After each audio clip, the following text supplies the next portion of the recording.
to the Relationship Revivalist podcast. My name is John, and I am here with my amazing and wonderful wife and co-host, Jess. Hey there. Hey, it's another day, and it's another podcast. We're on episode number 5. Woo! Awesome. High five.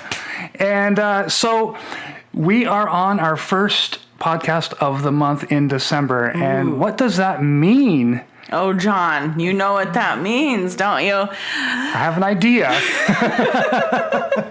I'm sure a lot of the ladies out there are already feeling that wonderful December stress. Yes. Of the holidays. We have events to go to and plan for and shopping to do and family to take care of. And oh my, it's a wonderful, fun time, but it can be very, very stressful too. So we want to talk to you today about some simple ways that you can carve out time with your spouse to make sure that you are still keeping that amazing love alive in your relationship together, even when there's a lot of stress and a lot of things going on around you. So I have a little bit of a story I want to tell you about, and this kind of coincides with, all the stress that we have in this holiday time. I don't think stress should be part of our holiday time in a perfect world. But, we can do everything that we can to make it as perfect as a world as we can.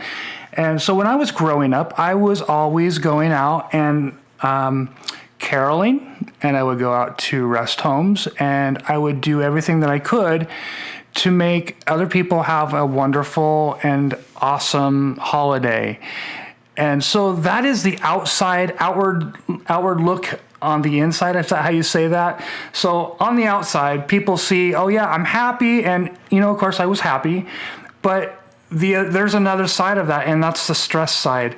And this stress side, it has a lot to do with, being in certain places at certain times and doing them for long periods of time.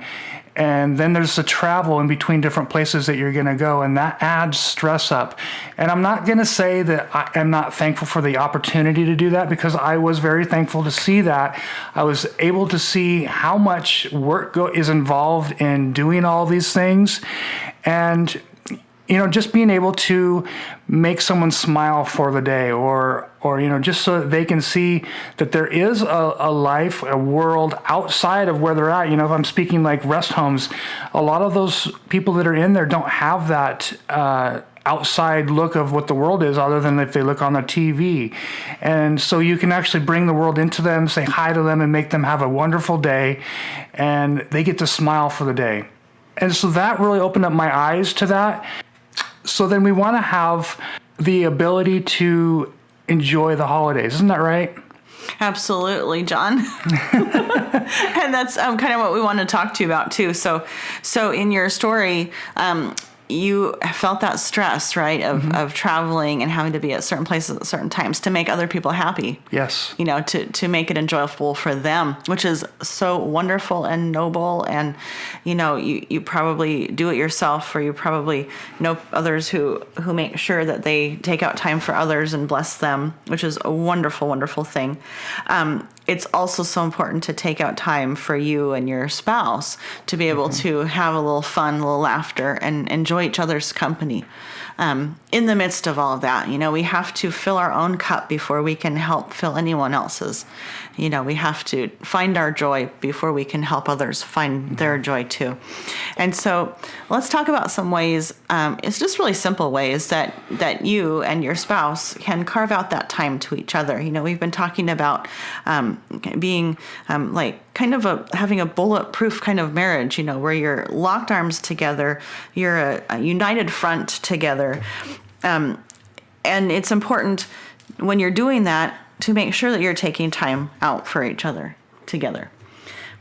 And so whether it's, in the craziness of the season and the busyness and everything, maybe it's just taking an evening out, a couple of hours, putting on a Christmas movie, making hot chocolate, and sitting down and just relaxing in each other's, company, maybe cuddling in a blanket. John and I find that very relaxing. And it's like it's a way to kind of stay really connected with your spouse. Yeah, it helps us to be more relaxed, like you just said, and just enjoying each other. And that is one of the keys to just having an amazing relationship is being able to enjoy one another. And it's the small things, isn't it, that we really cherish, because the big things, they can just fly over our heads, and it'll happen one way or another. But the small stuff, it really shows how much you care. And if you're in a place where maybe your stress is taking its toll on your relationship, if you start paying attention to the small things, the loving small things, the details, your spouse is going to start realizing, hey, there's something different going on, and I like what I see, or I like what I hear. And this is going to make a big difference in your holiday. And that's what we want to encourage you to do, is to have that holiday that is not going to be ever forgotten, something that you can put in and have dividends come back out years later. Even if you have to schedule a time with your spouse, maybe your schedule is so packed and you actually have to, write it in your schedule. You're going to meet each other for coffee and a conversation or something like that. Do it, make that a priority in your schedule. Because like John said, that is going to help you years later. So because, a lot of times we're so caught up in the whole season, and then that leads to, maybe you haven't truly communicated for months and months, or then it leads to years and years. And then you wake up one day and don't really know each other. We don't even want to go down that path, so it's so important to, enjoy those little moments and those little times with your spouse, and let that build. Just like when you're building a house or anything of worth, you build it one piece and one layer at a time. So let those moments build and build and build, and never lose sight of the laughter and the fun that you enjoy with your spouse. Stay playful together, Exactly. Even if you are going to an event, maybe it's a holiday event. John and I just recently went to one.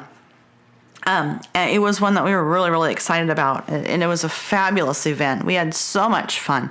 We had good food. There was dancing, the games. We were able to let our hair down. We enjoyed it so much. Yes, the food was amazing. I have to say that. And so we while we were eating, even we were, chatting with each other and laughing and enjoying, like we were on a date, Yeah. And then, did we have to, stay tied to the hip? No, we didn't. We, did what we wanted to do, but we also came back together and shared the moment and the memories. Yeah. And, it could be as simple as, never forget to glance over and see what your spouse is doing, and give them a smile, a special look, a special word, a special touch. All those things build together. Because what if you stop doing it? It might be okay for a while. Dun, dun, dun. I know. If you stop it, no, that's not good. Your love would get colder and colder. Yeah, and that's not where love belongs. Love is something that's warm, and it's inviting, and it's ultimately acceptance. And it's like a fire that you have to continue to stoke and add wood to, and add to it, so it keeps growing and growing. Yeah, you never want to be complacent in your relationship, because I know when I was younger, that's one thing that I was probably pretty good about, was being complacent. And that's honestly not a good thing. But, I've learned my lessons, and, this is something Jessica, you tell me the truth. You have to continually stoke that fire of romance. Absolutely. And if you don't, husbands, spouses out there, guys, beware. You have to keep it going, and you can't just believe the whole Hollywood thing. Oh, he's sitting on the couch watching the football game all the time. No, that's not the ideal romantic marriage. And my perception, maybe a lot of other guys' perceptions of Hollywood husbands or Hollywood significant others that are males tend to get, very complacent and very non-committal, and not really want to help at all. And their excuse is, well, I already work 40 hours to 60 hours a week. I heard the little small voice that just said, I work 80 to 100 hours a week. No, come on, let's be real. 60 hours is good enough. If you're having to work more than that, time to change plans. But anyways, the whole idea of a relationship is that you are kindling that fire between between each of you, and it's a joint effort. I remember something that John did a while back, totally out of the blue, total surprise. I was at work. I came out of work to go home, got into my vehicle, and I saw one long stem rose. It's like, oh, who would do that? Who could get into my car? Well, of course I knew it was John. And then I drove home, and guess where the rest of the 24 roses were? Mm-hmm. Yeah, they were in the house, in vases, in different spots where I like to be throughout the house, and with a card. And it was such a lovely gesture. He knows that I like flowers. I don't expect it all the time, but he knows that I like it. And so get to know what your spouse likes, whether it's, they would maybe appreciate a clean kitchen once in a while that they didn't have to ask you to help with, or maybe some flowers or a gift, or maybe a note, some words to wash their soul with your love. So find out what your spouse likes, change it up too. Just because one thing worked, don't think, I can just do that again and again. No, that's not fun anymore when it just becomes routine. Change it up.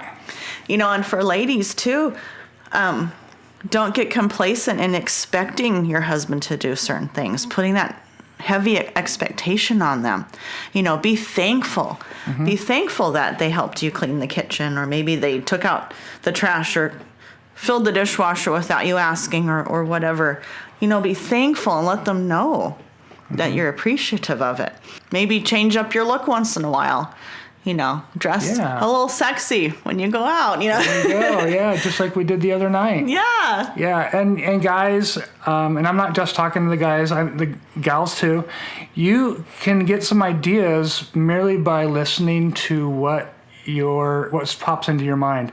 A lot of the times, this idea that I had of the roses into the car, and then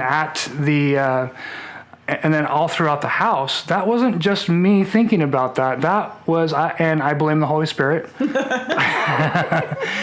I get these ideas, and I'm like, wow, that is an amazing idea, and I will follow through with it. And what do you know?